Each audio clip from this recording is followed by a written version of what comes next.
دیکھیے پیارے بھائی، آپ نے جو ایک کام اپنے ذمہ لیا ہے، جو آپ بتا رہے ہیں کہ میں ریسرچ کر رہا ہوں، اور اب آپ جو ہے وہ بائبل پڑھنے کا سوچ رہے ہیں، آپ نے کچھ پڑھی ہے اور اب آپ کنفیوز ہیں کہ اس میں جو ہے وہ میرے ٹاپک سے ٹکراتا ہے. تو پیارے بھائی، آپ کو یہ چیز ذہن میں رکھنی چاہیے. پہلے تو یہ وہ کام ہے جو ہر ایک عالم بھی نہیں کر سکتا. اتنا یہ نازک اور ٹف کام آپ نے اپنے ذمہ لیا ہے. اور یہ بات آپ کے ذہن میں ضرور ہونی چاہیے کہ یہ کتابیں پڑھنے کی ہمیں شرعاً اجازت ہی نہیں ہے. بالکل اجازت نہیں ہے. بلا شک و شبہ تمام آسمانی کتابوں پر ہمارا ایمان ہے، وہ سب حق ہے. لیکن معاملہ یہ ہوا کہ ان کی حفاظت لوگوں کے سپرد تھی. ان سے ان کی حفاظت نہ ہو سکی، بلکہ انہوں نے اپنی مرضی کے مطابق جہاں پہ چاہا گھٹا دیا، جہاں پہ چاہا بڑھا دیا، جیسا کہ عیسائیوں اور یہودیوں نے کیا ہے. اور آج بھی آپ اگر دیکھیں گے تو بائبل کے اگر دو چار نسخے لے لیتے ہیں تو وہی دو چار وہ بھی آپ اس میں ٹکرا رہے ہوتے ہیں. لہٰذا ہمیں اجازت ہی نہیں ہے کہ ہم وہ پڑھیں. معاملہ اتنا مطلب پیچیدہ ہے عام عوام کا کہ بنیادی اپنے جو عقائد ہیں ان سے بھی پورے طور جو ہے وہ آگاہ نہیں ہوتے ہیں. دینی جو اپنی فرض علوم ہیں ان سے بھی آگاہ نہیں ہوتے ہیں. عقائد، ایمان، کفر، ان کی تفصیل وغیرہ یہ سب نہیں پتہ ہوتا. اور اگر اس طرف آپ جائیں گے تو یہ بڑا خطرناک ثابت ہو سکتا ہے آپ کے لیے. آپ پر لازم ہے کہ یہ کام چھوڑ دیں.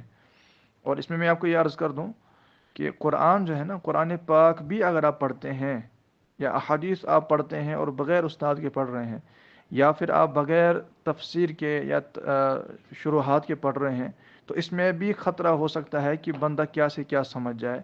کیونکہ ہماری عقل، ظاہر سی بات ہے، عقل سے تو فیصلے کرنے نہیں ہیں. تو کیسے پتہ چلے گا کہ پس منظر کیا ہے اس حدیث پاک کا، کس موقع پر بیان کی گئی ہے، اس کے معنی کیا ہیں، یا فلاں آیت کب نازل ہوئی، ناسخ منسوخ، یہ سب بہت ایک گہرا ایک سمندر ہے.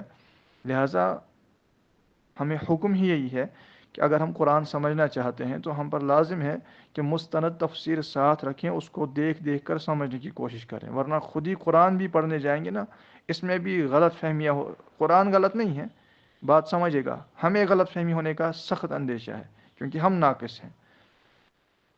تو یہ جب قرآن کی بات ہے تو پھر اگر کوئی معاذ اللہ آج کے دور میں تورات یا بائبل شریف وہ پڑھنے جائے گا اور ہے بھی ان میں پتہ ہے کہ انہوں نے اپنی مرضی سے گھٹا بڑھا دیا ہے، تو کیسے پتہ چلے گا آپ کو کہ ان کا کون سا ہے اور حق کیا ہے؟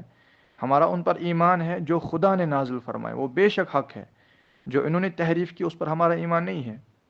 لہٰذا ہمیں اجازت ہی نہیں کہ ہم یہ پڑھیں. نبی کریم صلی اللہ تعالیٰ علیہ وسلم نے اس پر بھی سخت ناراضگی کا اظہار فرمایا تھا. اس پہ آپ یہ نہیں ہو جائے گا کہ میں نے آپ کو بتایا، بلکہ سرکار صلی اللہ علیہ وسلم نے ہی اس پر سخت ناراضگی کا اظہار فرمایا تھا. مجھے یاد پڑ رہا ہے کہ ایک صحابی رسول صلی اللہ علیہ وسلم نے عرض کی تھی کہ یا رسول اللہ، ہم نماز میں تورات کی کچھ آیتیں پڑھ لیں.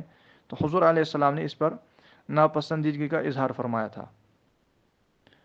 لہٰذا ہمیں جو حکم ہے ہمیں وہی مانتے چلے جانا چاہیے. اس طرح کا کام آپ برائے کرم نہ کریں. میں آپ سے گزارش کرتا ہوں کہ فرض علوم پر آپ توجہ دیجیے.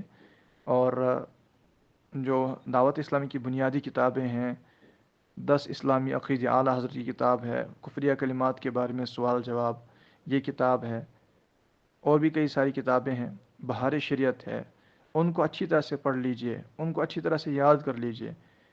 بہار شریعت میں نیچے جو حاشیے میں دلائل دیے گئے ہیں ان پر آپ ذرا غور کیجئے. اگر آپ چاہتے ہی ہیں اس طرح ماشاءاللہ مطالعہ کرنا تو ان پر غور کیجئے.